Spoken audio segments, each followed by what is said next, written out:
எங்க சேதாரத்துக்கு மேல கொடுத்தீங்கன்னா உங்க காசை வேஸ்ட் பண்ற மாதிரி தான்.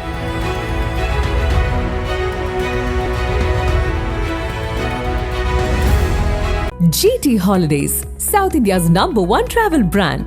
You know you are special when you're with GT Holidays. ராஜா அறிவிச்சிருக்கார் இல்லையா, திருப்பரங்குன்றத்தை அயோத்தி ஆக்குவோம். அது விளக்கு தூணும் அல்ல, அதுக்கு எந்த ஆதாரமும் இல்லை.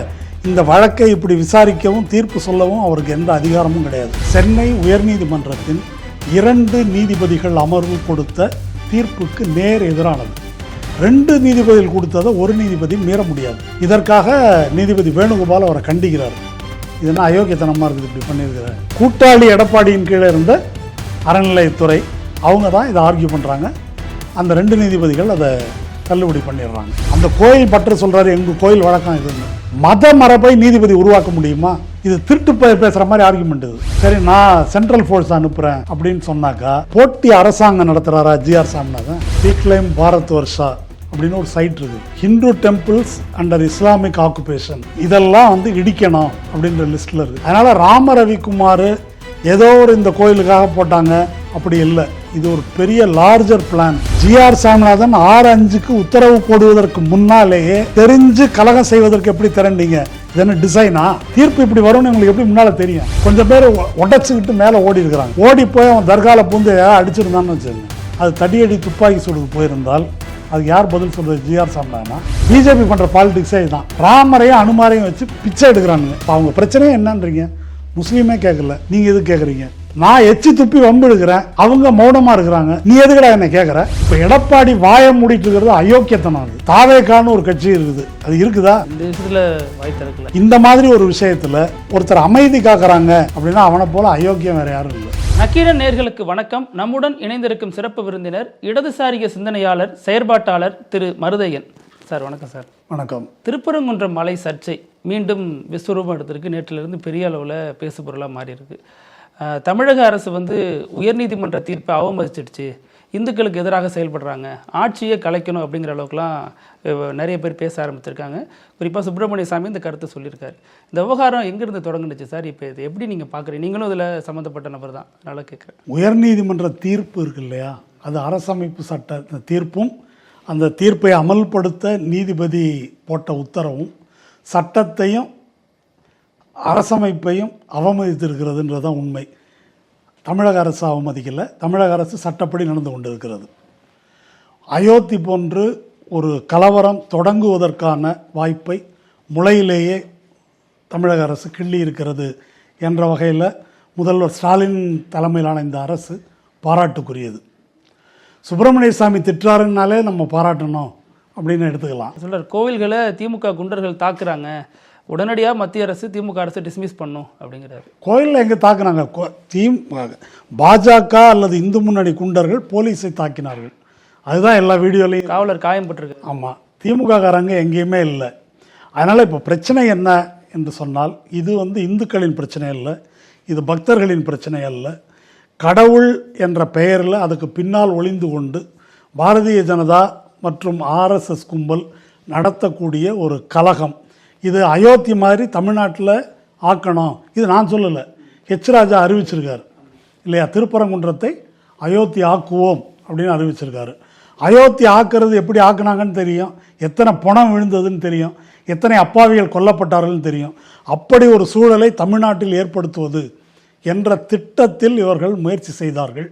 அதை திராவிட முன்னேற்றக் கழக அரசு தடுத்திருக்கிறது என்பதுதான் நடந்த நிகழ்வு. இதுக்கும் இந்துக்களின் மத நம்பிக்கைக்கும் எந்த தொடர்பும் இல்லை. திருப்பரங்குன்றத்தில் வழக்கமாக எங்கே அந்த கார்த்திகை தீபத்தை ஏற்றுவார்களோ அந்த கார்த்திகை தீபம் அங்கே பொருத்தப்பட்டிருக்குது. மக்கள் பக்தர்கள் பார்த்துருக்காங்க. திருவண்ணாமலையில் எல்லா இடங்கள்லையும் அது நடந்திருக்குது. இவங்களுக்கு மேலே இருக்கிற தர்கா இருக்கு இல்லையா, அதை ராஜாவின் வார்த்தையில் சொல்லணும்னா நீங்களே எடுத்துருங்க தர்காவை அங்கேருந்து அப்படின்னு அவர் தான் பேசியிருக்காரு. அதை அங்கே பிரச்சனையை உருவாக்கணும், அதை இடிக்கணும் என்பது இவர்கள் நீண்டகால திட்டம். உடனடி திட்டம் தான் விளக்குகோள் தரேன் அப்படின்னு ஒரு பிரச்சனை. அது கூடாரத்துக்குள்ளே தலையை நுழைப்பதற்கு ஒட்டகத்தின் ஒரு முயற்சி. அது முளையிலேயே கிள்ளப்பட்டிருக்கிறது என்பதுதான் உண்மை. மற்றபடி ஆட்சியை கலைக்கணும், அதை பண்ணோம் இதை பண்ணோம் இதெல்லாம் வெற்று பேச்சு. நியாயமாக இந்த சிஐஎஸ்எஃப்பை உத்தரவு போட்டு ராம ரவிக்குமாரோடு அவங்கள அனுப்பி இந்த தமிழ்நாட்டு காவல்துறைக்கும் சிஐஎஸ்எஃப்புக்கும் இடையில், மத்திய படைக்கும் மாநில அரசின் காவல் படைக்கும் இடையில் ஒரு மோதலை உருவாக்கும் வண்ணம் தன் அதிகார வரம்பை மீறி செயல்பட்ட நீதிபதி ஜிஆர் சாமிநாதன் மீது தான் நடவடிக்கை எடுக்கப்பட வேண்டும். இல்லை, அவங்க என்ன சொல்கிறாங்கன்னா, நீதிபதி 1ஆம் தேதியே அந்த உத்தரவு சொல்லிட்டாரு, அதற்கப்புறம் மாற்றுக்கிறது இருந்தால் தமிழக அரசு மேல்முறையீட்டுக்கு வந்திருக்கணும். ஆனால் வெறும் காவல் அங்கே இருக்கக்கூடிய கோவில் அதிகாரியை வச்சு தான் அதெல்லாம் பண்ணுறாங்க. தமிழக அரசு இதோடைய நிலைப்பாடு என்ன? இத்தனை நாள் ஏன் அமைதியாக இருந்துச்சு, இப்போ ஏன் அந்த வேலையை செய்யுது அப்படிங்கிறாங்க. இல்லை, 1ஆம் தேதி ராத்திரி 7 மணிக்கு அந்த உத்தரவு வெளியிடுறார். சரி, தமிழக அரசு ஒரு நாளாவது வேணுமா வேண்டாமா படித்து பார்த்து அப்பீல் போடுறதுக்கு? அப்பீல் 3ஆம் தேதி காலையில் போட்டுருச்சு. அப்பீல் போட்டாச்சு. அந்த அப்பீல் பதிவாளர் அலுவலகத்தில் இருக்குது. அதில் ஏதோ பிழை இருக்குது, திருத்தணும் ஏதோ சொல்லியிருக்கிறாங்க. பொதுவாக இந்த மாதிரி உத்தரவு போடும்போது நாங்கள் மேல்முறையீடு செய்கிறோம் அப்படின்னு சொன்னாக்கா அதற்கு 30 நாள் அவகாசம் கொடுப்பது என்பது மரபு. எல்லா வழக்குலேயும் இந்தியா பூரா நடக்கிறது அதுதான். இப்போ இதை நான் மட்டும் சொல்லலை, இப்போ போட்டிருக்காரு இல்லையா, அந்த சிஐஎஸ்எஃப் அனுப்பி ஒரு உத்தரவு போட்டிருக்காருல்ல, அதில் அவரே சொல்லியிருக்காரு வழக்கமாக 30 நாள் கொடுக்கறது தான். இப்போ நான் ஏன் இதை அனுப்புகிறேன் அப்படின்னு சொன்னாக்கா நீதிமன்றத்தின் வெயிட்டை காட்டுறதுக்கு தான் அனுப்புகிறேன்னு போட்டு எழுதியிருக்காரு. அப்போ 30 நாள் அவகாசம் கொடுக்கணும், அது கொடுக்கப்படவில்லை. இவர் உத்தரவு ஏற்கனவே 2017 சென்னை உயர்நீதிமன்றத்தின் 2 நீதிபதிகள் அமர்வு கொடுத்த தீர்ப்புக்கு நேர் எதிரானது. 2 நீதிபதிகள் கொடுத்ததை ஒரு நீதிபதி மீற முடியாது. இது ஒரு விஷயம். ரெண்டாவது, அது விளக்குத்தூணும் அல்ல, அதுக்கு எந்த ஆதாரமும் இல்லை. இந்த வழக்கை இப்படி விசாரிக்கவும் தீர்ப்பு சொல்லவும் அவருக்கு எந்த அதிகாரமும் கிடையாது. அந்த வழக்கு விவரத்துக்குள்ளே நம்ம அப்புறம் வருவோம். அதனால் இப்போ இதில் நான் மேல்முறையீடு செய்கிறேன் அப்படின்னு சொல்கிறாங்க. இந்த டைம் கொடுக்காம இப்போவே செய்யுங்க அப்படின்னு சொன்னது இருக்கு இல்லையா, அது எப்போவும் நடப்பது கிடையாது. இதில் தான் நடந்துருக்குது. அதனால் இதில் தமிழக அரசின் மேலே எந்த தவறும் கிடையாது. தவறு பூரா நீதிபதியிடம்தான் இருக்கிறது. அவர் தான் விளக்கம் சொல்ல வேண்டிய இடத்துல அவர் தான் இருக்கார். இப்போ சென்னை நீதிமன்றம் உயர்நீதிமன்றத்தை விசாரிச்சுட்டு இன்னும் தீர்ப்பு வரலை. ஆனால் அவங்க என்ன விசாரணையில் சொல்கிறாங்கன்னா, மத நல்லிணக்கம் அப்படிங்கிறது 2 பேரும் அவங்க உரிமையை செய்ய அனுமதிக்கிறது தான். ஒருத்தவங்களை செய்யக்கூடாதுன்னு சொல்கிறது எப்படி மத நல்லிணக்கத்தில்? யாரை செய்யக்கூடாதுன்னு சொன்னாங்க? அந்த இடத்துல விளக்கு ஏற்றணுங்கிறாங்க, இவங்க வேண்டாங்கிறாங்க இல்லையா? நீங்கள் நினச்ச இடத்துல இப்போ இங்கே விளக்கு ஏற்றணும்னு இந்து முன்னணி கேட்குறாங்கன்னு வச்சுக்கோங்க, நான் வேண்டான்னு சொல்கிறது உரிமை இருக்கா? இல்லை நான் அப்படி சொன்னாக்கா அது ராம ரவிக்குமாரோடைய மனதை பாதிக்குமா? எனக்கு புரியல. அது அந்த இடம் தர்காவுக்கு சொந்தமான இடம். அது நீங்களோ நானோ சொல்கிறதில்ல. அந்த வழக்கு நடைபெற்று அந்த வழக்கினுடைய வரலாறு எடுத்துக்கிட்டோம்னா 1 நூற்றாண்டாக அந்த வழக்கு நடக்குது. இப்போ அவங்க சொல்லக்கூடிய அந்த இடம் தர்கா வளாகத்தில் இருக்குது. முதல்ல அந்த 20ஆம் நூற்றாண்டின் தொடக்கத்தில் 1920களில் இந்த வழக்கு முஸ்லீமோட வந்த வழக்கு கிடையாது. இந்த வழக்கினுடைய தோற்றம் என்பது என்ன? அந்த மலை முழுவதும் இந்த கோயிலுக்கு உரியது அப்படின்னு தேவஸ்தானம் சொல்லுது. அன்றைக்கு இருந்த பிரிட்டிஷ் ஆட்சி அதெல்லாம் கிடையாது, கோயில் தான் உனக்கு சொந்தம், மலை அரசுக்கு சொந்தம்னு சொல்லுது. சரியா? கோயிலுக்கு கோர்ட்டுக்கு போகிறாங்க, செஷன்ஸ் நீதிமன்றம். செஷன்ஸ் நீதிமன்றம் விசாரித்து விட்டு என்ன சொல்லுதுன்னா, இந்த மலை புனிதமானது அப்படின்னு ஒரு கருத்து இவங்களுக்கு இருக்கிறதுனால, கோயில் மட்டுமல்ல மலையே புனிதமானதுன்னு கருதுறதுனால அந்த தேவஸ்தானத்துக்கு மலை சொந்தம். எது போக மலை உச்சியில் இருக்கக்கூடிய தர்கா, நெல்லித்தோப்பு, அப்புறம் அந்த மலை உச்சி, இது அடங்கிய மலை உச்சி பகுதி, இது தர்காவுக்கு சொந்தம். இது அவர் நீதிபதி ராமையர்னு ஒரு பேர், அவர் கொடுத்த தீர்ப்பு. பிரிட்டிஷ் கவர்மெண்ட் அதுக்கு அப்பீல் போகுது ஹைகோர்ட்டில்.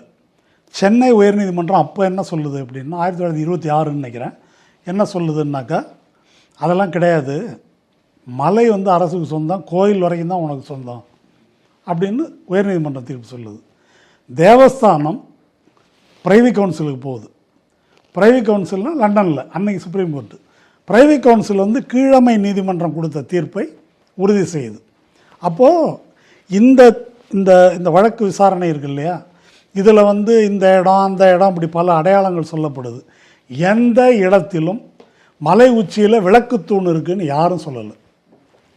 புரியுது இல்லையா? அங்கே இருக்கிற விளக்குத்தூண் ஒன்று தான். அது கீழே இருக்கக்கூடிய குடைவரை கோயிலுக்கு நேர் மேலே உச்சி பிள்ளையார் கோயில் இருக்குது. உச்சி பிள்ளையார் கோயிலுக்கு பக்கத்தில் ஒரு தூபி இருக்குது. அந்த தூபியில் தான் விளக்கு தூணில் தான் விளக்கு ஏற்றப்படுது. இங்கே தான் விளக்கு ஏற்றணும்னு நாயக்கர் காலத்து கல்வெட்டு இருக்குது. அந்த கல்வெட்டு ஆதாரத்தை வைத்து 2 நூல்கள் வெளிவந்திருக்கின்றன, ஆய்வு நூல்கள். அதை ராம ரவிக்குமாரே அதை போட்டிருக்காரு என்ன ஆதாரமாக. அது தொல்லியல் துறை, தமிழ்நாடு தொல்லியல் துறை வெளியிட்டது. அவர் அந்த புத்திசாலி, இது நமக்கு ஆதாரம் நினச்சி போட்டிருக்காரு. அது இப்போ எங்கே விளக்கு கொளுத்துறாங்களோ அதுக்குரிய ஆதாரம் அதுதான் அவர் போட்டிருக்காரு. அது ஒன்று தான் இருக்குது. மேலே இருப்பது ஜியாலஜிக்கல் சர்வே ஆஃப் இந்தியா நட்டு இருக்கின்ற எல்லைக்கல், சரிதானா? அதனால் அது தூண் என்பதற்கு எந்த ஆதாரமும் இல்லை. அதனால தான் விளக்கு தூண் என்பது மலையின் நடுப்பகுதியில் இங்கே இருப்பதாகத்தான் இதுவரையிலான ஆவணங்கள், நீதிமன்ற ஆவணங்கள் எல்லாவற்றிலும் குறிப்பிடப்படுகிறதே தவிர, தர்காவுக்கு பக்கத்தில் 50 மீட்டர் தூரம் 30 மீட்டர் தூரம் அங்கே ஒரு விளக்குத்தூண் இருக்கிறதா எங்கேயும் குறிப்பிடலை. இது ஒன்று. இப்போ நான் சொன்னது அந்த பிரைவி கவுன்சில் வரைக்குமான வழக்கு. அதுக்கு பிறகு ஏறத்தாழ இந்த கோயிலுக்கும் அரசுக்கும் தர்காவுக்கும் இடையில் பல சிவில் வழக்குகள் நடந்திருக்கு. கிட்டத்தட்ட 15 வழக்குன்னு சொல்கிறாங்க மொத்தம். எந்த வழக்கிலும் அந்த மலை உச்சியில் ஒரு விளக்குத்தூண் இருக்குது அப்படின்னு யாரும் எங்கேயும் குறிப்பிடவில்லை. ஓவரா அதாவது கரண்ட் இழுக்கிறதுக்கு இந்த நீர் சுனை எப்படி வர்றது, இதுக்கு பாதை வைக்கலாமா, படிக்கட்டு கட்டலாமா, காம்பவுண்டு கட்டலாமா, இது இப்படி இதுக்காக பல வழக்குகள் நடந்திருக்குது. அதில் எங்கேயும் இந்த ரெக்கார்டு கிடையாது. சரி, அங்கேருந்து 96க்கு வந்துடுறோம். 1996 1996னாக்கா 91 தான் ஜெயலலிதா ஆட்சிக்கு வராங்க. தமிழ்நாட்டில் விநாயகர் ஊர்வலம்ன்றது அப்போ தான் தொடங்குது. அதுக்கு முன்னால் விநாயகர் ஊர்வலம்னு ஒன்று கிடையாது. ஜெயலலிதா ஆட்சிக்கு வரும்போது தான் அது ஆரம்பித்து திருவல்லிக்கேணி மசூதிக்கு இதில் கலவரம் நடந்து தாக்கி துப்பாக்கி சூடெல்லாம் நடக்குது. 96 இந்து முன்னணி ராமகோபாலனும் சம்மந்தப்பட்ட ஒரு வழக்கில் இங்கே விளக்கு ஏற்றணும்னு கேட்குறாங்க. அப்போவும் அங்கே விளக்கு தூண் இருப்பதாக அவர்கள் சொல்லவில்லை. மலை இப்போ நடுவில் நாங்கள் விளக்கு இதை கொளுத்துறாங்க, நாங்கள் உச்சியில் கொளுத்தணும் அப்படின்றாங்க. அப்போ இருந்த நீதிபதி அதை தர்கார்கிட்ட கேளுங்க, அவங்க எங்கேயாவது அனுமதிச்சாங்கன்னா அங்கே போய் வச்சுருங்க அப்படின்னு அன்னைக்கு 96 தீர்ப்பு. தர்காவிலேருந்து கொஞ்சம் தள்ளி அவங்கள கேட்டுக்கிட்டு அதை நீங்கள் செய்யுங்க அப்படின்னு சொல்லி அங்கே முடிஞ்சிருது. அதுக்கு பிறகு அது அப்படியே நிற்கிது. 2014 சுப்பிரமணியம் என்பவர் ஒரு வழக்கு போடுறார். அந்த வழக்கு என்ன அப்படின்னா, அவர் புதுசாக ஒரு புரளியை கிளப்புறார். அவர் இந்த இந்து அமைப்பை சேர்ந்தவர். அவர் இங்கே பிள்ளையார் கோயிலில் உச்சி பிள்ளையார் கோயிலில் கொளுத்துறாங்களே, இது தப்பு, ஆகம விதிப்படி இதை கொளுத்தக்கூடாது. இது மோட்ச தீபம் போடுற இடம். மோட்ச தீபம்னா செத்தவனுக்கு விளக்கு போடுறது. மோட்ச தீபம் போடுற இடம், விளக்கு தூண்கிறது அங்கே தான் இருக்குது. அதனால் இதை நிப்பாட்டணும், அங்கே கொளுத்தணும் அப்படின்னு சொல்கிறாங்க. அதற்கு கோயில் தேவஸ்தானம்னா ஈவோ மட்டும் இல்லை, அங்கே இருக்கிற அர்ச்சகர்கள், பட்டர், அதுக்கு இன்சார்ஜ், அவங்க உள்ளிட்டு எல்லாரும் கடுமையாக எதிர்ப்பு தெரிவிக்கிறாங்க. இதுதான் பாரம்பரியமாக கார்த்திகை தீபம் ஏற்றும் இடம், அது கிடையாது அப்படின்னு தேவஸ்தானம் மறுக்கிறாங்க. அப்போ நீதிபதி வேணுகோபால்ன்றவர் விசாரிக்கிறார், சிங்கிள் ஜட்ஜ். அவர் கேட்குறாரு இந்த சுப்பிரமணியத்துக்கிட்ட, அங்கே தான் இருக்குது, அங்கே தான் ஏற்றுறோம், மரபு இருக்குன்றீங்களா, என்ன ஆதாரம்னு கேட்குறாரு. ஒரு ஆதாரமும் அவரால் தர முடியல. அந்த வழக்கில் என்ன சிறப்பு அப்படின்னு சொன்னாக்கா, இவங்க காட்டுற இடம் தர்காவுக்கு சொந்தமான இடம். அப்போ எதிர்மனுதாரராக தர்காவை சேர்க்காம அவங்களுக்கு தெரியாமையே இந்த பெட்டிஷனை போட்டிருக்காரு. இதற்காக நீதிபதி வேணுகோபால் அவரை கண்டிக்கிறார். இதெல்லாம் அயோக்கியத்தனமாக இருக்குது, இப்படி பண்ணியிருக்கிற, அவங்க ப்ராப்பர்ட்டியில் தான் நீ இடம் கேட்குற, அவனே பார்ட்டியாக சேர்க்காமல் அவனுக்கு தெரியாமல் முதுகு பின்னால் பண்ணுறீங்கன்னு கண்டிக்கிறாரு. அதனால் அது தள்ளுபடி செய்யப்படுகிறது. நீங்கள் எந்த ஆதாரமும் தரல. இது 2014. 2014 யார் ஆட்சி? புரட்சி தலைவி அம்மா ஆட்சி. 18-16 அப்போ அவங்களுக்கு கீழே இருக்கிற அறநிலைத்துறை தான் சொல்லுது இது. அடுத்தது இதுக்கு அப்பீல் போடுறாங்க. 2017 2 நீதிபதிகள், கல்யாண சுந்தரம், நீதிபதி பவானி சுப்பராயன், 2 நீதிபதிகள் அமர்வில் இது விசாரணைக்கு வருது. அவங்க ஃபுல்லாக விசாரிச்சுட்டு முதல் நீதிபதி சொன்னது மிக சரியானது. இதை படிக்கிறேன், நான் சிலதை படிக்கணும், ஏன்னா கண்டபடி உருட்டிட்டு இருக்கிறாங்கல்ல. 2 நீதிபதிகள் சொன்னது, the present practice of lighting Kartigai Deepam near Moksha Deepam when authorities as well as representatives of Darga is performed peacefully for the last few decades, there is no reason why such peace and tranquility maintained by both communities should too when disturbed. Petitioner has not chosen to make the representatives of the Dargah as a party before the court. இதை எதுக்கு கெடுக்கணும் அப்படின்னு தெரியல. அடுத்தது இன்னொன்று என்ன சொல்கிறாரு, இவர் வந்து ஆகம சாஸ்திரத்துக்கு எதிரானது அப்படின்னு சொல்கிறாரு. His statement is not substantiated by any evidence சொல்லி அது தள்ளுபடி ஆகிடுது. அதுவும் அதிமுக ஆட்சியில் தான். அப்போ எடப்பாடி இருக்காரா? நம்ம 2017 அவர் வந்துடும். 17 எடப்பாடி வந்துட்டார். எடப்பாடியின் கீழே இருந்த அறநிலையத்துறை நாத்திக திமுக திராவிட திமுகவின் கீழே இருந்தார் இல்லை, கூட்டாளி இருக்கார்ல எடப்பாடி, கூட்டாளி எடப்பாடியின் கீழே இருந்த அறநிலையத்துறை அவங்க தான் இதை ஆர்கியூ பண்ணுறாங்க. அந்த 2 நீதிபதிகள் அதை தள்ளுபடி பண்ணிடுறாங்க. இதுக்கு பிறகு வந்த ஒரே ஒரு வழக்கு 2021. அந்த வழக்கு வந்து இளங்கோன்னு ஒரு நீதிபதிக்கிட்ட வருது. அது என்னன்னாக்க கோயிலும் வக்ஃப் போர்டும் போடுறாங்க. அதாவது மலை இந்த தர்கா அப்புறம் அந்த நெல்லித்தோப்பு என்ற பகுதி அந்த மலை அடங்கிய மலை உச்சி அப்படின்னு சொல்லியிருக்குது. அப்புறம் இங்கே தேவஸ்தானத்துக்கு இது சொந்தம். இதை வந்து கரெக்டாக அளந்து சர்வே பண்ணி மார்க் பண்ணலை, அதனால் இதை பண்ணணும் என்ற கோரிக்கையை 2 பேருமே முன்வைக்கிறாங்க.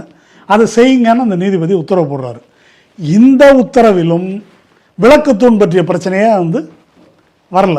இது எப்போ 2021 அதுலேயும் வரல. அப்படின்னா இப்போ ஜிஆர் சாமிநாதன் விசாரித்தது எந்த வழக்கு அப்படின்னு கேட்டிங்கன்னா அது ஒரு விசித்திரம்.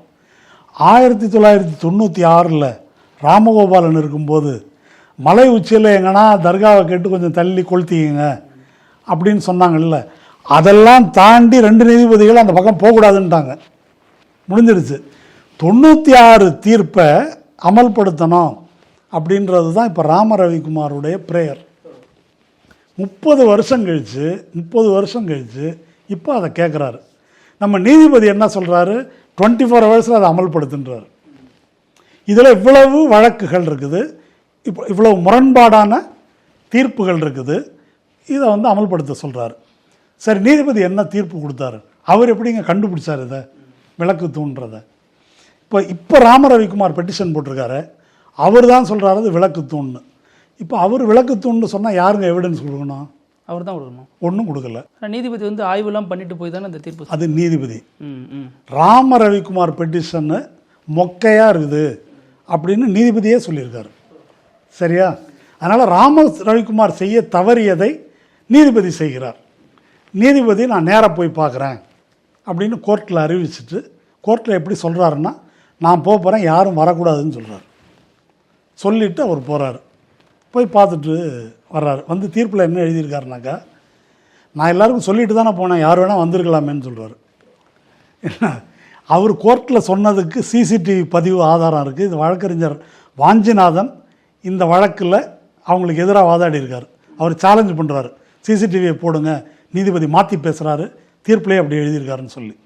இது ஓகே சரி. இப்போது ஒரு வழக்கில், இது மாதிரி ஒரு வழக்கில் நீதிபதி போய் பார்த்து இது விளக்கு தூண் அப்படின்னு முடிவு பண்ணிட்டா தீர்ப்பு சொல்லிடலாமா அப்படின்னு ஒரு கேள்வி இருக்குது. சட்டப்படி அது செல்லத்தக்கதா? ஏற்கனவே 2 நீதிபதிகள் பெஞ்சு, பிரைவி கவுன்சில், இவ்வளோ தீர்ப்பு இருக்குது.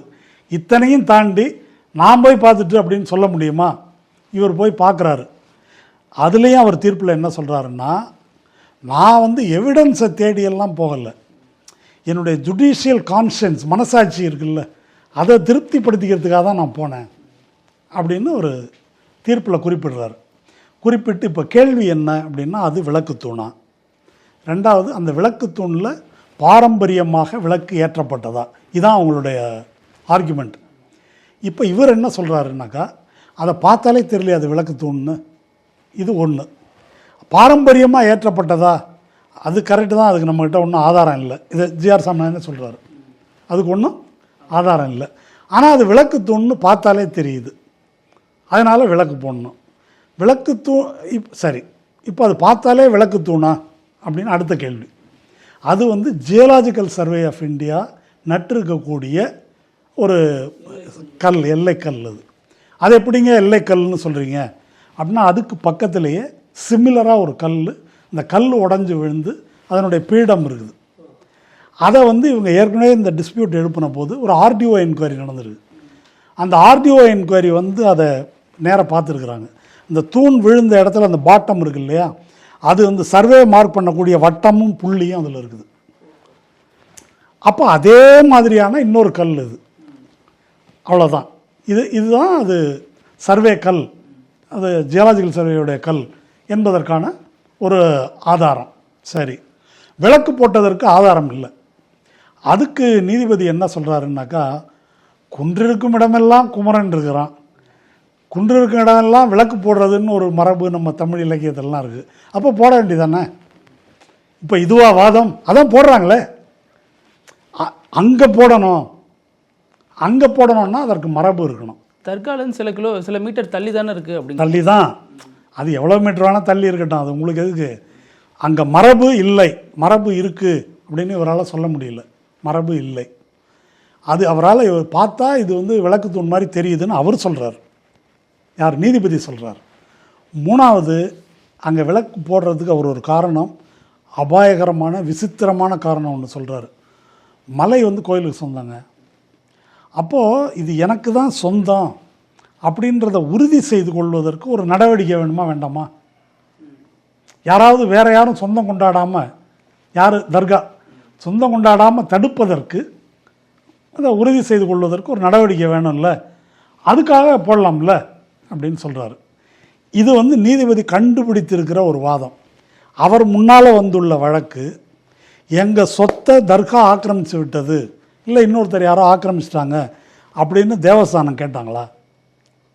இல்லை ராமரவிக்குமார் தான் சொன்னாரா அது மாதிரி? இல்லை, அதான் சொல்கிறாங்க, இது தேவஸ்தானத்துக்கு சரியான தீர்ப்பு தானே, இது ஏன் வந்து கோவில் அப்படி எடுத்துக்க மாட்டேங்குது? இல்லை இல்லை, அது பாயிண்ட் இல்லை. கோவில் அதிகாரி எதிராக போகிறார். இல்லை, அந்த பாயிண்ட், அதுக்கு வரேன் நான். அது அந்த இடம் தர்காவுக்கு சொந்தமான இடம்னு ஏற்கனவே மார்க் பண்ணியிருக்குது. அதை ஏன் கோயில் அதிகாரி ஆக்கிரமிக்கலன்னு கேட்குறாங்க இவங்க, அப்படி தானே? கோவிலுக்கு சாதகமாக தானே தீர்ப்பு. அது கரெக்டு தாங்க. இப்போ பக்கத்து வீடு, அது பக்கத்து வீடு, இந்த வீட்டுக்கு தான் எனக்கு பட்டா இருக்குது. இப்போ அந்த வீட்டில் இப்போ ஒரு கொஞ்சம் அந்த காம்பவுண்ட் வாளுக்கு அந்தாண்ட ஒரு 4 அடி எடுத்துக்கன்னா இவர் ஏன் வேணான்னு சொல்கிறாரு மருதையன் அப்படின்னா, அது அயோக்கியத்தனம், அதனால் வேணான்னு சொல்கிறேன். அது எனக்கு சொந்தம் இல்லை, எனக்கு வேணான்னு சொல்கிறேன். இது என்ன ஆர்குமெண்ட் இது? அது நமக்கு உரியது அல்ல என்பதனால் ஈவோ வந்து வேணான்னு சொல்கிறாரு. கோயிலுக்கு நல்லது தானேன்னா இது திருட்டு பேசுகிற மாதிரி ஆர்குமெண்ட் இது. அது வந்து அங்கே இருக்குது, கோயில் விளக்கு போடுறது இங்கே இருக்குது. அதனால் இது அது மாதிரி சொத்து எங்களுக்கு போயிடுச்சுன்னு அவங்களும் கேட்கல, யாரும் கேட்கல. இது ஒரு புது வாதம் இவர் கண்டுபிடிக்கிறார். இன்னொன்று, இந்த இடத்தில் தான் தீபம் போடுவது அப்படின்னு அந்த கோயில் பட்டர் சொல்கிறார். அது ஈவோ சொன்னதில்லை. இப்போ ஒரு வழிபாட்டு முறையை பற்றி ஈவோவோ ஏசியோ பேச முடியாது. அது அந்த அர்ச்சகர் யார், அதை வந்து அவங்க தான் பேச முடியும். அவங்க சொல்கிறாங்க இங்கே தான் போடுறது அப்படின்னு. இதை வாஞ்சிநாதன் அங்கே ஆர்கியூ பண்ணியிருக்காரு. யார் இதை தீர்மானிக்க முடியும்? ராமரவிக்குமாரா நீங்களா? அந்த கோயில் பற்று சொல்கிறாரு எங்கள் கோயில் வழக்கம் இதுன்னு. நீங்கள் எப்படி முடிவு பண்ணணும்? நீங்கள் ஒரு நீதிபதி ஒரு மரபை உருவாக்க முடியுமா? மத மரபை நீதிபதி உருவாக்க முடியுமா? நீங்கள் வந்து சிவில் டிஸ்பியூட்டில் வேணால் தீர்ப்பு சொல்லலாம். இப்போ நீதிபதி நான் போய் பார்வையிட்டேன், அங்கே அப்படி இருக்குன்னு சொல்கிறதே சட்டவிரோதம். இது ஒரு சிவில் கேஸ். இன்னொன்று என்ன சொல்கிறாங்கன்னா, இதில் இஸ்லாமியர்கள் யாருமே வந்து எதிராக பேசலை, சிக்கந்தர் தர்கா வந்து இதுக்கு எதிர்ப்பு தெரிவிக்கலை, அல்லது இதற்கு ஆதரவாகவும் எதுவும் பண்ணல. அப்படி இருக்கிறப்போ உங்களுக்கெல்லாம் என்ன அக்கறை அப்படின்னு தான் கேட்குறேன். நல்ல கேள்வி. ஒரு தொழில்முறை திருடன் இருக்கிறான்ல, திருடன் அல்லது ரவுடி, பெண்ணு மேலே கையை வைக்கிறான், நீங்கள் போய் கேட்குறீங்க நீ யார், அவன் ஆளா நீ, உனக்கு என்ன? திருட்டு பையன் இருக்கிறான், பிக் பாக்கெட் அடிக்க வரான், தடுக்கிறீங்க, நீ யார் கேட்பாங்களா கேட்க மாட்டாங்களா? அந்த கேள்வி தான் இது. மரபை நீங்கள் உருவாக்க முடியாது. இது சிவில் நீதிமன்றத்தில் போய் நிரூபிக்கணும். ராமரவிக்குமார் என்ன செய்யணும்னா, சிவில் கோர்ட்டுக்கு போய் அந்த உச்சியில் இருக்கு பாருங்கள் விளக்கு தூண், அங்கே இத்தனை காலமாக விளக்கு போட்டிருக்கோம். ஒரு புது உருட்டு இப்போ சோஷியல் மீடியாவில் உருட்டுறாங்க. 2ஆம் உலகப் போருக்கு முன்னால் வரைக்கும் அங்கே கொளுத்திட்டு இருந்தாங்க. 2ஆம் உலகப் போரில் தான் வந்து பாதுகாப்பு காரணம் கருதி வெள்ளைக்காரன் வந்து கொளுத்தாதீங்கன்னு சொல்லிட்டான் அப்படின்னு ஒன்று உருட்டுறாங்க. அது சரி, அதுக்கு ரெக்கார்டு கொடுங்க, முன்னால் கொளுத்துனதுக்கு எதனா ஆதாரம் காட்டுங்க. வெள்ளைக்காரன் தடுத்திருந்தால் நிச்சயம் உத்தரவே போட்டிருப்பான், அதையாவது காட்டுங்க. எதுவும் கிடையாது. வதந்திகளை வந்து கீழே வந்து கிளப்புறாங்க. நீங்கள் உங்கள்கிட்ட ஆதாரம் இருந்தால் அதை சிவில் கோர்ட்டில் கொடுத்து நிரூபிக்கணும். இது ஒரு சிவில் வழக்கு. இப்போ சமீபத்தில் அங்கே ஆடு கோழி ஏற்கனவே பலியிட்டு கொண்டு இருந்தார்கள். 3 நீதிபதிகள் 2 நீதிபதி விசாரித்து முரண்பட்ட தீர்ப்பு வந்து 3வது நீதிபதி பலியிடக்கூடாதுன்னு சொல்லிட்டாரு. அப்போ தர்காவில் என்ன கேட்குறாங்க, என்னங்க இப்படி திடீர்னு சொல்கிறீங்க, பல காலமாக இது வந்து நடந்துகிட்ருக்குது, இங்கே பலியிடுவது இந்துக்களே நிறைய பேர் வராங்க, பலியிட்டு சமைச்சு சாப்பிட்றது அப்படின்றது ஒரு பழக்கமாக இருக்குது, திடீர்னு இப்படி நிறுத்துறீங்களே. அதுக்கு நீதிபதி என்ன சொல்லியிருக்காருன்னா, பல காலமாக இதை அமல்படுத்துகிறீங்கன்னா நீங்கள் சிவில் கோர்ட்டுக்கு போங்க, போய் உங்கள் உரிமையை நிரூபியுங்கள். இது யாருக்கு? முஸ்லீம்களுக்கு. இந்துக்களுக்கு ஹைகோர்ட் நீதிபதி நேராக போவார், அவரே பார்த்து சொல்லுவார், இது எந்த ஒரு சட்டம், இது எங்கே இருக்குது இந்த சட்டம். அப்போ இது அப்பட்டமான முறைகேடு. அதனால் இதில் மைனாரிட்டி அப்பீஸ்மெண்ட் எல்லாம் எதுவும் கிடையாது. முஸ்லீம் ஏன் பேசலை அப்படின்னு கேட்பது இருக்கு இல்லையா, இது வந்து ஒரு அயோக்கியத்தனமான ஒரு வாதம். முஸ்லீம் எதுக்கு பேசணும்னு கேட்குறேன். இப்போ திராவிட முன்னேற்ற கழக ஆட்சி நடக்குது, அது நடுநிலையாக ஒரு நியாயத்தை பேசுனா நீ சிறுபான்மைக்கு ஆதரவாக பேசுகிற, அவங்கள திருப்திப்படுத்துதா அதெல்லாம் நடக்க பேசுகிற, எந்த முட்டாளாவது செய்வானான்னு நான் கேட்குறேன். எலெக்ஷன் டைமில் மெஜாரிட்டி ஓட்டுக்கு வேலை பார்ப்பாங்களா, மைனாரிட்டி ஓட்டுக்கு வேலை பார்ப்பாங்களா?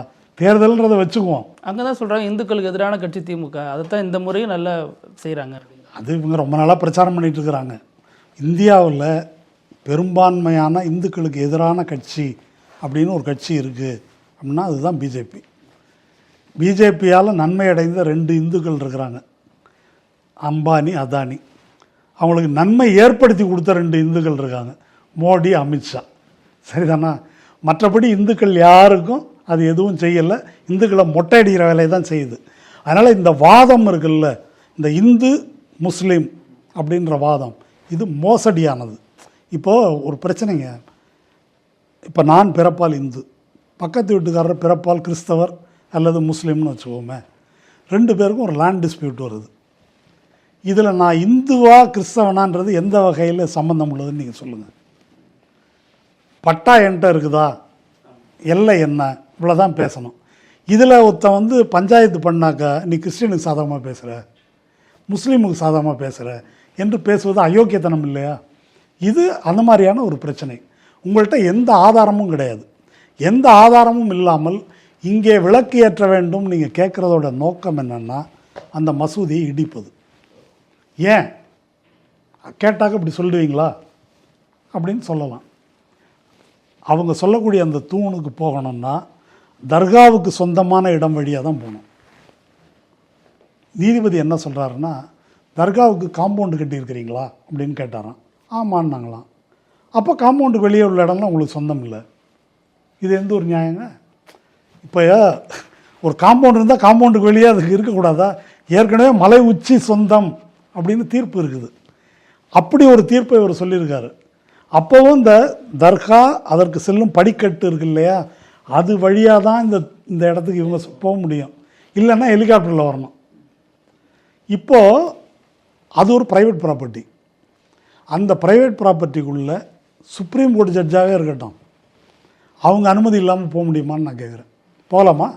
சட்டத்தில் இடம் இருக்கா? இல்லை மாநில அரசு தான் நுழைய முடியுமா?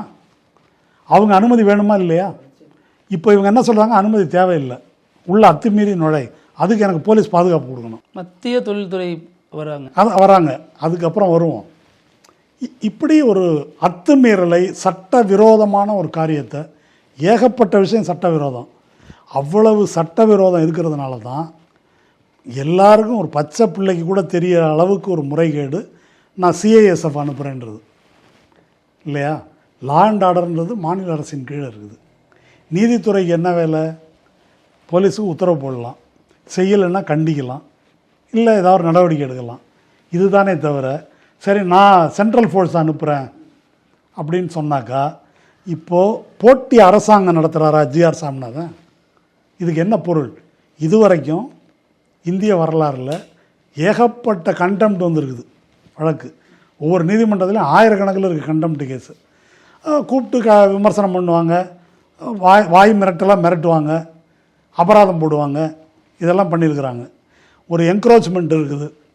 இல்லை நீங்கள் ஒரு அரசு ஊழியர் உங்களுக்கு பென்ஷன் செட்டில்மெண்ட் பண்ணல சொல்லி கலெக்டர் கேட்க மாட்டேன்றாரு அப்படின்னா அந்த கலெக்டரை கைது பண்ணி தூக்கிட்டு வா அப்படியே அப்படின்னு சிஐஎஸ்எஃப் அனுப்பியிருக்காங்களா? இவங்க எப்போது அனுப்பியிருக்காங்க? இல்லை என்க்ரோச்மெண்ட்டு சரியாக எடுக்க மாட்டேன்றாங்க, சிஐஎஸ்எஃப் அனுப்பி இடிக்க சொல்லுவார் அவர். அப்போ இதுக்கு மட்டும் எப்படி நடக்குது? இதுவரைக்கும் எந்த உச்சநீதிமன்ற நீதிபதியும் செய்ய துணியாத ஒரு செயலை அவர் ஏன் செய்கிறாருன்னா, இது சட்ட விரோதமான நடவடிக்கை, இதை செய்ய முடியாதுன்றதுனால தான் முறைகேடான வழியை நீதிபதி பயன்படுத்துகிறார். அவர் இந்த அதிகாரத்தை பயன்படுத்துறதுக்கு அவருக்கு உரிமை கிடையாது. சிஐஎஸ்எஃப் என்பது 2009 தான் இங்கே உயர்நீதிமன்றத்துக்கு, அதுக்கு முன்னாடி சிஐஎஸ்எஃப் கிடையாது. 2009 உயர்நீதிமன்ற போராட்டம் பிரச்சனை ஒட்டி தான் வருது. அவங்க நீதிமன்றத்துக்கு உள்ளே நிற்கணும், காம்பவுண்டுக்கு வெளியே வரக்கூடாது. காம்பவுண்டுக்கு வெளியே law and order state government subject. இப்போ அவங்கள காம்பவுண்டுக்கு வெளியே போய் சட்டம் ஒழுங்கு நிலைநாட்டும் வேலையை செய்ய சொல்கிறார் அவர்.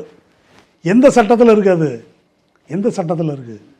இதுக்கு பொருள் இராணுவத்தை அனுப்புகிற மாதிரி இது ஒன்றிய அரசு. இவருக்கு அந்த அதிகாரத்தை யார் கொடுத்ததுன்னு நான் கேட்குறேன். இந்த அதிகாரத்தை யார் கொடுத்தது? இவர் அங்கே அனுப்புகிறாருங்க, போலீஸ் போகக்கூடாது அப்படின்னு சொன்னாங்க. ராத்திரி வரைக்கும் 10 மணி வரைக்கும் இருந்துட்டு திரும்பி போயிட்டாங்க. இல்லை 2 பேருக்கும் தள்ளுமுள்ளு நடந்திருக்குன்னு வச்சுக்கோங்க, சிஐஎஸ்எஃப்க்கும் போலீஸுக்கும். அதனுடைய விளைவு என்ன? இப்படி ஒரு சூழல் தான் நேற்று ஏற்பட்டுச்சு. ஏற்படலை, ஏற்படுத்தினார் ஜிஆர்எஸ். அந்த மாதிரி ஒரு கிரைசிஸை உருவாக்குறாரு. அவர் மேலே இம்பீச்மெண்ட் கொண்டு வரணும். அவர் அந்த பதவியில் இருக்க தகுதியற்றவர். ஏன் இதை தகுதியற்றவர்ன்ற அளவுக்கு நான் சொல்கிறேன்னா, தொடர்ந்து இதை செய்கிறார் அவர். இந்த 2 நீதிபதிகள் உத்தரவை இப்போ தான் மீறினார்னு இல்லை. கரூர் பக்கத்தில் நேரூர்னு ஒரு எச்சில் இல்லை, அந்த வழக்கில் 2 நீதிபதிகள் தீர்ப்பு கொடுத்துருக்காங்க, இது மனித கண்ணியத்துக்கு எதிரானது. அதை மீறி ஒரு தீர்ப்பு கொடுக்குறாரு. அதுவும் இதே மாதிரி இன்றைக்கி தீர்ப்பு, நாளைக்கு HCLAயில் உருள்றாங்க. அதுக்கு பிறகு அது பெஞ்சுக்கு போய் பெஞ்ச் கண்டிக்குது. இது ஜுடிஷியல் இன்டிசிப்ளின். இது ஒன்று. சவுக்கு சங்கரை என்ன செய்ய குண்டாசில் போடுறாங்க. அரசு தரப்புக்கு நோட்டீஸே போடாமல் அவர் ரிலீஸ் பண்ணுறாரு. கோர்ட்டில் சொல்கிறாரு, என்னை தனியாக சில பேர் பார்த்தாங்கன்றாரு. அப்போ இதை இது மாதிரி ரிலீஸ் பண்ணதை கண்டிக்குது உச்சநீதிமன்றம். மேலே அமர்வு நீதிமன்றத்தில் இருந்த ஜெயச்சந்திரன் நீதிபதி, யாரோ பார்த்தாங்கன்றீங்க, அதை வெளியே சொல்ல மாட்டேன்றீங்க அப்படின்னு இன்னொரு நீதிபதி கேட்குறாரு. இப்போது இது லிஸ்ட்டு இன்னும் பெருசு. இது இந்த மாதிரி நம்ம இப்போது கவர்னர் தீர்ப்பு வந்த பிறகு விசி நியமனத்துக்கு ஒரு சட்டம் இயற்றுது. அதை வெக்கேஷன் கோர்ட்டில், மதுரை கோர்ட்டில் விசாரிக்க வேண்டியதை ஒரு மெட்ராஸ் கோர்ட்டில் உட்காந்து விசாரிக்கிறார். திருநெல்வேலிக்காரன் மெட்ராஸில் பெட்டிஷன் போடுறான், போடக்கூடாது, மதுரையில் தான் போடணும். மெட்ராஸில் போடுறான், இவர் தான் ஜட்ஜு. இவர் வெக்கேஷனில் ஒரு லெஜிஸ்லேச்சர் இயற்றிய சட்டத்துக்கு ஸ்டே கொடுக்குறாரு, அவகாசம் தரமாட்டேன்றாரு. இதெல்லாம் ஒரு பிரச்சனையாக விவாதிக்கப்படுது. அப்போது அவர் கிட்டத்தட்ட ஒரு எதிர்க்கட்சி போல் அரசுக்கு எதிராக நம்ம RN ரவி மாதிரி வேலை செய்கிறாருன்னு வச்சுக்கோங்களேன். சார், இப்போ இந்துத்துவ அமைப்புகள் இந்த சிக்கந்தர் தர்காவை குறிவைக்கிறதுக்கு என்ன காரணம்? குறிப்பாக திருப்பரங்குன்றம் ஏன் டார்கெட்டாக இருக்குது? சிக்கந்தர் தர்காவை மட்டும் அவர்கள் குறிவைக்கவில்லை. ரீக்ளைம் த டெம்பிள்ஸ், ரீக்ளைம் பாரத் வர்ஷா அப்படின்னு ஒரு சைட் இருக்குது. Hindu temples under Islamic occupation website நீங்கள் போய் பாருங்கள். தமிழ்நாட்டில் ஒரு 150க்கும் மேற்பட்ட மசூதிகளை பட்டியல் போட்டிருக்கிறாங்க. அதில் ஒன்று திருப்பரங்குன்றம் தர்கா. இதெல்லாம் இடிக்கணும் அப்படின்ற லிஸ்ட்டில் இருக்குது. தமிழ்நாடு மட்டும் இல்லை, ஒவ்வொரு ஸ்டேட்லேயும் 100, 80, 120, 150 அப்படி லிஸ்ட்டு இருக்குது. அதில் இந்த தர்கா ஒன்று. அதனால் ராம ரவிக்குமார் ஏதோ ஒரு இந்த கோயிலுக்காக போட்டாங்க அப்படி இல்லை. இது ஒரு பெரிய லார்ஜர் பிளான். எப்படி பாபர் மசூதி இடித்த பிறகு அடுத்தது காசி, அடுத்தது மதுரா அப்படின்னு வரிசையாக போகிறாங்களோ, அதுபோல் தமிழ்நாடு முழுவதையும் கலவர பூமியாக மாற்றுவது இவங்க திட்டம். அந்த திட்டத்துக்கு ஒரு கருவியாக தான் ராம ரவிக்குமார் அப்படி தள்ளி விட்டுருக்குறாங்க. நீங்கள் யோசிச்சு பாருங்களேன், ராம ரவிக்குமார்னு ஒத்த ஆள் ஒரு பெட்டிஷன் போடுறாரு. நீதிபதி என்ன தீர்ப்பு கொடுக்குறாரு? HRNCயே விளக்கு கொளுத்தணுன்றாரு. சரியா, அவன் கொளுத்தலை. 6/5க்கு என்ன சொல்கிறாரு? ராம ரவிக்குமார் கொளுத்துவார், கூட 10 பேர் போங்க, சிஐஎஸ்எஃப் பாதுகாப்பு போங்கன்றாரு. இவங்க திருப்பரங்குன்றத்துக்கு போகிறதுக்கு முன்னாலேயே அங்கே நூற்றுக்கணக்கான ஆட்கள் திரண்டு இருக்கிறாங்க. திரண்டு பேரிகேடை உடைச்சிட்டு மேலே போகிறாங்க, போலீஸோட மோதி மண்டையை உடைக்கிறாங்க. அவங்களாம் யார்? அவங்களாம் யாருன்னா நேராக பிஜேபிக்காரங்க இவங்க தான். எனக்கு என்ன கேள்வின்னாக்கா, HRNC விளக்கு ஏற்றாதுன்னு அப்போ முன்னாடியே தெரியும் உங்களுக்கு. அது தெரியும்னு கூட வச்சுக்குவோம். திமுக இப்படி பண்ணும். ஆனால் ஏற்பாடுகள்லாம் நடந்துச்சு, எங்கிருந்தோ தகவல் வந்ததுனால நிப்பாட்டிட்டாங்க விளக்கேற்றுறது. இந்த அது வேணால் சொல்லட்டும். ராமரவிக்கார் வழக்கறிஞர் எனக்கு வேண்டியது ஒன்று தான். அங்கே இவ்வளோ பேர், கிட்டத்தட்ட 1000 பேரோ 700-800 பேரோ, அவ்வளோ பேர் எப்படி திரண்டீர்கள்? ஜிஆர் சாமிநாதன் 6-5க்கு உத்தரவு போடுவதற்கு முன்னாலேயே அவர் இப்படி உத்தரவு போட போகிறார், வரப்போகிறாங்க அப்படின்னு தெரிஞ்சு கலகம் செய்வதற்கு எப்படி திரண்டீங்க? இது என்ன டிசைனா? இதுக்கு என்ன அர்த்தம்? இது 144 அங்கே போடுறாங்க. அங்கே ஏன்னா அன்றைக்கி திருவிழா நாள், பக்தர்கள் இருக்கிறாங்க. இவங்க இப்படி ஒன்று கூடும்போது சட்டம் ஒழுங்கு பிரச்சனை வரும் அப்படின்னு 144 போடுறாங்க இல்லையா? என் கேள்வி என்ன அப்படின்னா, இவங்க எப்படிங்க எவ்வளோ பேர் வந்தாங்க இங்கே? தீர்ப்பு இப்படி வரும்னு உங்களுக்கு எப்படி முன்னால் தெரியும்? அப்படின்னா இதுக்கு என்ன பொருள்னு எனக்கு தெரியல. முன்னால் வந்து இந்த கலகத்தை அவர்கள் உருவாக்குறாங்களே, நீதிபதி சொன்னது 10 பேரோட போனோன்னு. அப்போ நியாயமாக இருந்தால் நீதிமன்றம் என்ன சொல்லணும்னா, 1000 பேரை என்ன செயல் தூக்கி உள்ள வைன்னு சொல்லணும். சொல்லணுமா வேண்டாமா? அப்போது இது இப்படி எப்படி நடக்குது? இதுக்கு ஒரு நோக்கம் இருக்குது. கொஞ்சம் பேர் உடச்சிக்கிட்டு மேலே ஓடி இருக்கிறாங்க. ஓடி போய் அவன் தர்காவில் பூந்து அடிச்சிருந்தான்னு வச்சுக்கோங்க, அங்கே ஒரு பிரச்சனை வந்து மோதல் வந்து அது தடியடி துப்பாக்கி சூடுக்கு போயிருந்தால் அது யார் பதில் சொல்கிறது? ஜிஆர் சாமிநாதனா? அது தமிழக அரசு பதில் சொல்லணும். அப்போ நீங்கள் காலித்தனம் பண்ணுறதுக்கெல்லாம், அத்துமீறலுக்கெல்லாம் பாதுகாப்பு கொடுக்கணுமா போலீஸு? அதைத்தான் இவர்கள் சொல்ல வருகிறார்கள். அதுதான் இவங்க அயோத்தியில் பண்ணாங்க.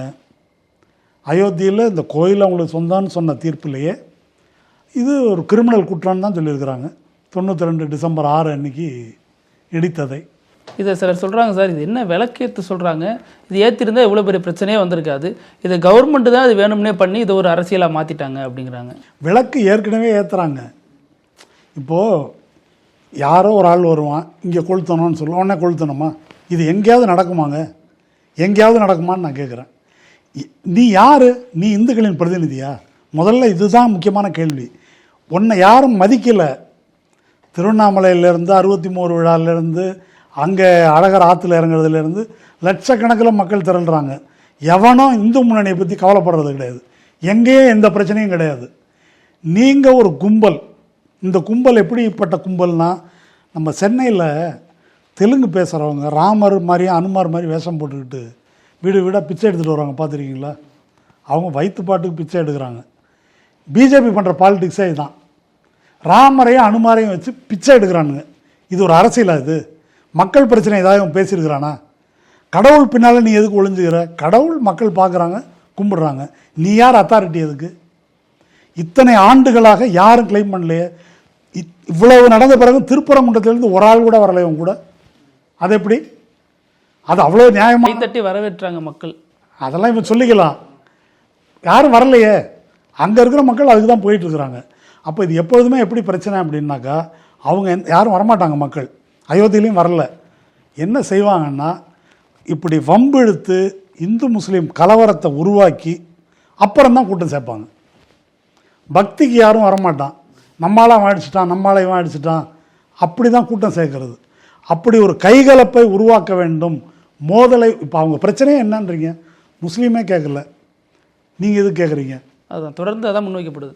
முஸ்லீம் கேட்கணும் அப்படின்றது தான் அவனுடைய பிரச்சனை. நான் எச்சி துப்பி வம்பு எடுக்கிறேன், அவங்க மௌனமாக இருக்கிறாங்க, நீ எதுக்கடா என்னை கேட்குற? அதானே இப்போ அவங்க சொல்கிறது. அவங்க சிறுபான்மை மக்கள் பரிதாபத்து குறை நிலையில் இருக்கிறாங்கன்றது ஒன்று. ரெண்டாவது, அரசு நடுநிலையாக நேர்மையாக நடந்துக்குது. அவங்களுக்கு ஒன்றும் சலுகையெல்லாம் காட்டலை. இது வரைக்கும் இருக்கிற தீர்ப்பு இப்படி இருக்குது. இதில் அதான் நான் ஏற்கனவே சொன்னது போல், அதிமுக அரசு என்ன நிலைப்பாடு எடுத்ததோ அதைத்தான் திமுக அரசு சொல்லுகிறது. இப்போ எடப்பாடி வாயை மூடிட்டு இருக்கிறது அயோக்கியத்தனம். அது ஜெயக்குமார் பேசுகிறாரு. ஆனால் என்ன பேசியிருக்காரு? அது இப்படி தான் இருக்கணும், பாரம்பரியமாக ஒரு விஷயம் நடக்குதுன்னா அது அப்படியே அலோவ் பண்ணணும், அதில் மாற்றங்கள் ஏற்படுத்தக்கூடாது அப்படிங்கிறத அவர் சொல்லுவார். ஜெயக்குமார் சிலதை சேர்த்து சொல்லணும். புரட்சி தலைவி அம்மா ஆட்சியின் கீழ் அறநிலையத்துறை எடுத்த முடிவு இதுதான். புரட்சி தமிழர் எடப்பாடியார் ஆட்சியின் கீழ், அப்போ அந்த பட்டம் வரல, இருந்தாலும் புரட்சி தமிழர் எடப்பாடியார் ஆட்சியின் கீழ் அந்த இந்து அறநிலையத்துறை எடுத்த முடிவு இதுதான். அந்த அடிப்படையில் தான் நம்ம வந்து இந்து முன்னணிக்கு எதிராக உயர்நீதிமன்றத்தில் வாதாடினோம். திமுக அரசு எங்கள் கொள்கையை தான் பின்பற்றுதுன்னு சொல்லுங்கள், பெருமையாக இருக்கட்டும், அதை சொல்லுங்கள். தாவேக்கான்னு ஒரு கட்சி இருக்குது, அது இருக்குதா? இந்த விஷயத்தில் வாய் திறக்கல. எந்த விஷயத்தில் வாய் திறந்தாங்க? எந்த விஷயத்துலையும் வாய் திறக்கலை. நாங்கள் திமுக பாஜகவோட கள்ள உறவு வச்சுருக்கு, நாங்கள் தான் ஒரிஜினலாக எதிர்க்கிறவங்க. நீ ஒரிஜினலாக எதிர்க்கிறோன்றதை நான் எப்படி தெரிஞ்சுக்கிறது? வாயை மூடிட்டு பனையூரில் படுத்திருந்தா நான் எப்படி தெரிஞ்சுக்கிறது? இவ்வளவு பேர் இப்படி இறங்கி செய்கிறார்களே, இது வரைக்கும் கருத்து கூட சொல்ல முடியவில்லை என்றால் நீ எல்லாம் யாருன்னு நான் சந்தேகப்பட வேண்டியிருக்குல்ல. இந்த மாதிரி ஒரு விஷயத்தில் ஒருத்தர் அமைதி காக்கிறாங்க அப்படின்னா அவனை போல் அயோக்கியம் வேறு யாரும் இல்லை. ஒரு தப்பு நடக்குதுங்க, ஒன்று நீ தப்பை நான் ஆதரிக்கிறேன் அந்த பக்கம் போனேன்னு சொல்லு, இல்லை இது தப்புன்னு இப்போ ஜெயக்குமாரே பேசுகிறாரு அது மாதிரி சொல்லு. ரெண்டும் இல்லாமல் நான் கம்முன்னு இருப்பேன் அப்படின்னு சொன்னால் அவன் நிச்சயமாக யார் தவறு செய்கிறார்களோ அவர்கள் பக்கம் இருக்கிறான். நீ ஏன் மௌனமாக இருக்கிற? உன் கொள்கையே மௌனமாக இருக்குது. கரூருக்காகன்னு இல்லை, பொழப்பே அதுதான். எதுக்கு தான் பேசுனீங்க? கரூருக்கு முன்னால் வெட்டி அப்படியே சாய்ச்சிட்டாங்களா? அதுக்கப்புறம் தான் மௌனமாகிறதுக்கு. அப்போ இதுதான் பிரச்சனை. நான் என்ன சொல்கிறேன்னாக்கா, இது திமுக பிரச்சனை கிடையாது, இது தமிழ்நாட்டின் பிரச்சனை. திரும்ப திரும்ப வட இந்தியாளர்கள் சங்கிகள் சொல்கிறது, இந்தியாவிலேயே இவ்வளோ கோயில் எங்கேயுமே இல்லை, இந்தியாவிலேயே கோயிலுக்கு இவ்வளோ கூட்டம் எங்கேயுமே வர்றதில்லை, இருந்தாலும் நம்ம கடை போனி ஆக மாட்டேங்குது இங்கே. இதான பிஜேபி பிரச்சனை, இதுதான் பிரச்சனை. அப்போ கோயில் இருக்குது, மக்கள் சாமி கும்பிட்றாங்க, உன்னை ஒத்துக்கலை. ஏன்னா உனக்கும் இறை நம்பிக்கைக்கும் தொடர்பு இல்லை. நீ ஊரை பூரா வளைச்சி அதானி அம்பானிக்கு பட்டா போட்டு கொடுக்கவும் அதில் பொறுக்கி தின்றதுக்கு தான் கட்சி நடத்துகிறீங்க. அதுக்கு வர்றதுக்கு தமிழ் மக்கள் அனுமதிக்க மாட்டார்கள். இங்கே மத நல்லிணக்கத்தோடு மக்கள் வாழும் இடம். தமிழ்நாடு பல மனிதவள குறியீட்டில் முன்னால் இருக்குது, வேலைவாய்ப்பில் முன்னால் இருக்குது. இது பார்த்து இதை எப்படி நாசம் பண்ணுறது, தமிழ்நாட்டையும் யூபி மாதிரி பீகார் மாதிரி எப்படி ஆக்குறது அப்படின்றது தான் இப்போ அவங்களுடைய லட்சியம். அதுக்கான ஓப்பனிங் தான் திருப்பரங்குன்றம் என்ற வகையில் தமிழ்நாடு போராடும், தமிழ்நாடு வெல்லும்னு முதல்வர் சொல்கிறார் இல்லையா, அது ஏதோ ரூபா வாங்கிறதுக்கு அதுக்கு மட்டும் இல்லை. இது தமிழ்நாட்டின் பிரச்சனை. தமிழ்நாட்டுக்குள்ளே இவர்களை நுழைய விடக்கூடாது. திருப்பரங்குன்றத்தில் இந்த அரசு அதை தடுத்து நிறுத்தி இருக்கிறது. இனி களத்தில் நின்று இவர்களை தடுக்க வேண்டியதும் விரட்ட வேண்டியதும் எல்லா கட்சிகள் எல்லா இயக்கங்களுடைய கடமை. அந்த மாதிரி அவன் 1000 பேர் நின்னா நம்ம 10,000 பேர் நிற்கணும். இனிமேல் போலீஸ் இருக்கட்டும், நம்ம ஒன்றும் வன்முறைக்கு போக போகிறதில்ல. ஊர்க்காரங்க மக்கள் திரண்டு நின்று உனக்கும் அதுக்கு சம்மந்தம் இல்லை வெளியே போகணுன்னு சொல்லணும். அப்படி பல ஊர்களில் அது மாதிரி நடந்திருக்குது. அந்த மாதிரி ஒரு நடவடிக்கையில் நாம் ஈடுபட வேண்டும் என்பதைத்தான் இந்த திருப்பரங்குன்றம் நிகழ்வு காட்டுது. இப்படி ஒரு தவறான முன்மாதிரியை தொடர்ந்து உருவாக்கி கொண்டிருக்கிற நீதிபதி ஜிஆர் சாமிநாதன் மீது எதிர்க்கட்சிகள் ஒரு இம்பீச்மெண்ட் நாடாளுமன்றத்தில் கொண்டு வரணும். விசிக தலைவரும் அந்த வேண்டுகோள் விடுத்திருக்காரு. ஆமாம், அதுக்கு மேலே தமிழ்நாட்டில் இருக்கக்கூடிய வழக்கறிஞர்கள், அரசு வழக்கறிஞர்கள் உட்பட அவருடைய நீதிமன்றத்தில் ஆஜராக மாட்டோம் என்று புறக்கணிக்கணும். அவர் தனியாக கோர்ட்டு நடத்தட்டும். அவர் ரொம்ப நன்றி சார். நிறைய வரலாற்று தகவல்களோட இந்த விஷயத்தில் நிறைய பார்வைகளை முன் வச்சிங்க. உங்கள் நேரத்துக்கு கருத்துக்கு ரொம்ப நன்றி சார். நன்றி. நக்கீரன் டிவிக்கு சப்ஸ்கிரைப் செய்யுங்கள். உங்கள் ஆதரவே எங்கள் பலம். ஆசிரியர்களுக்கு நண்பனாகவும் மாணவர்களுக்கு ஆசானாகவும் திகழும் தேர்வு வழிகாட்டி. ஒவ்வொரு பாடத்திற்கும் அனுபவமிக்க ஆசிரியர்களின் துல்லியமான தெளிவான விடைகள். CNC இருக்கு, தேர்வு பயம் எதற்கு? இது தீரன் பப்ளிஷிங் ஹவுஸ் விற்பனை வெளியீடு.